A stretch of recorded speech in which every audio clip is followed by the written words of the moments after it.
Hi it's me Hiba welcome to Scrappy Zero Waste Bliss. ഇന്ന് നമ്മുടെ കൂടെ ഉള്ളത് നമ്മുടെ ഹാപ്പി കസ്റ്റമർ ആയിട്ടുള്ള പോത്തുകല്ലിലെ 16-ാം വാർഡിലെ തോമസ് മാത്യു ചേട്ടനാണ്. ചേട്ടനോട് നമുക്ക് വിശദമായി കാര്യങ്ങൾ ചോദിച്ചറിയാം. നമ്മളെ ഡൈജസ്റ്ററിനെ കുറിച്ച് എവിടെ നിന്നാണ് കേട്ടിട്ടുള്ളത്? ഞാൻ യൂട്യൂബിലൊക്കെ യൂട്യൂബിൽ നിന്നാണ്, പഞ്ചായത്ത് വഴിയൊന്നുമല്ല. പഞ്ചായത്തിൽ നിന്ന് അത് യൂട്യൂബ് വഴി എനിക്ക് മനസ്സിലാക്കി. അത് കഴിഞ്ഞപ്പോഴാണ് ഇങ്ങനെ ഗ്രാമസഭയിൽ ഇങ്ങനെ കിച്ചൺ ഡൈജസ്റ്റ് അപേക്ഷ ക്ഷണിക്കുന്നെന്ന് അറിയുന്നത്. അപ്പോൾ അങ്ങനെ ഗ്രാമസഭയിൽ പോയി കഴിഞ്ഞപ്പം അതിന് അപേക്ഷ വെച്ചു. നമ്മൾ കിച്ചൺ വേസ്റ്റ് ഡൈജസ്റ്റർ യൂസ് ചെയ്തിട്ട് എങ്ങനെയുണ്ട്, എന്തൊക്കെ ഗുണങ്ങളാണ് തോന്നി? ഗുണങ്ങൾ കുഴപ്പമില്ല.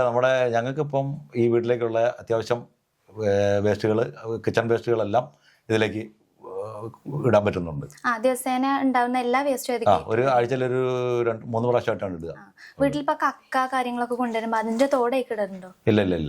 ഇല്ല. ചാരം ഇല്ല, അതൊന്നും യൂസ് ചെയ്യില്ല. പിന്നെ നമ്മളെ ഡൈജസ്റ്ററിൽ നിന്ന് ഉണ്ടാകുന്ന വളം നമ്മൾ പുറത്തേക്ക് എടുത്താണ്ട് ചെടിയൊക്കെ യൂസ് ചെയ്ത് എനിക്ക് എൻ്റെ വീട്ടിലത്തെ അത്യാവശ്യം തൈകൾക്ക് എല്ലാം എല്ലാത്തിലും ഉപയോഗിക്കാൻ കിട്ടുന്നില്ല.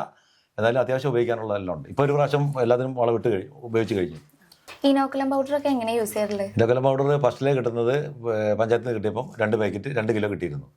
അത് കഴിഞ്ഞ് കഴിഞ്ഞപ്പോൾ ഞാൻ പിന്നെ വേറെ കടയിൽ നിന്ന് മേടിക്കുക ചെയ്ത് ഇനോക്കുലത്തിൻ്റെ പൊടി മേടിച്ചിട്ട് ചകിരിച്ചോറിൽ ആക്കിയിട്ട് നമ്മൾ ഉപയോഗിച്ചുകൊണ്ടിരിക്കുകയാണ്. വെന്റിലേഷൻ ഹോളൊക്കെ ഇടയ്ക്കിടയ്ക്ക് ക്ലീൻ ചെയ്യുന്നുണ്ട്. ഇതിപ്പോ ആർക്കെങ്കിലും നമ്മൾ സജസ്റ്റ് ചെയ്ത് കൊടുത്തിട്ടുണ്ടോ നിങ്ങൾ? അതുകൊണ്ടുണ്ട്. ആൾക്കാർ വരുമ്പോൾ അങ്ങനെ ചോദിക്കാറുണ്ട്. ഇപ്പോൾ കഴിഞ്ഞ പ്രാവശ്യം കിട്ടിയത് കഴിഞ്ഞിട്ട് ഇപ്രാവശ്യം 2025 എനിക്ക് 25-ലാണ് കിട്ടിയത്. 26-ലെ കിട്ടിയ എൻ്റെ ജ്യേഷ്ഠൻ്റെ വീട്ടിൽ കിട്ടിയിട്ടുണ്ട്. അപ്പോൾ എന്നോട് ഇങ്ങനെ ചോദിച്ചു ഇതെങ്ങനെ ഫിറ്റ് ചെയ്യുന്നത് ചോദിച്ചിട്ട് ഞാനാണ് പോയി ഫിറ്റ് ചെയ്ത് കൊടുത്തത് അവിടെ പോയിട്ട്. ഓക്കെ. ഇതിന് മുന്നേ ഉണ്ടായിരുന്ന വേസ്റ്റ് ഒക്കെ എന്താ ചെയ്തിരുന്നത്? വേസ്റ്റ് ഞാനിവിടെ മാവിൻ്റെ ചുവട്ടിൽ പ്ലാവിൻ്റെ ചുവട്ടിലൊക്കെ ആയിട്ട് ഇങ്ങനെ കുഴി കുത്തിയിട്ടിടുകയായിരുന്നു. അത് ബുദ്ധിമുട്ടാണ്. എലിയുടെ ശല്യം, എലിയൊക്കെ വന്ന് മാന്തി കഴിയുമ്പോൾ ഭയങ്കര സ്മെല്ലും കാര്യങ്ങളും ആകുമായിരുന്നു. ഇപ്പോൾ ഇതിനകത്ത് ഇടാൻ തുടങ്ങിയാൽ പിന്നെ നമുക്ക് വേറെ പുറത്തേക്ക് ഒരു സാധനം ഇടാനുള്ളതില്ല.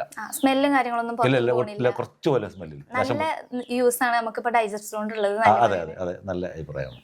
അപ്പോൾ ഇത്രയും നേരം ഞങ്ങളോട് കൂടെ സമയം ചെലവഴിച്ച ചേട്ടന് നന്ദി. ആയിക്കോട്ടെ, ഓക്കെ.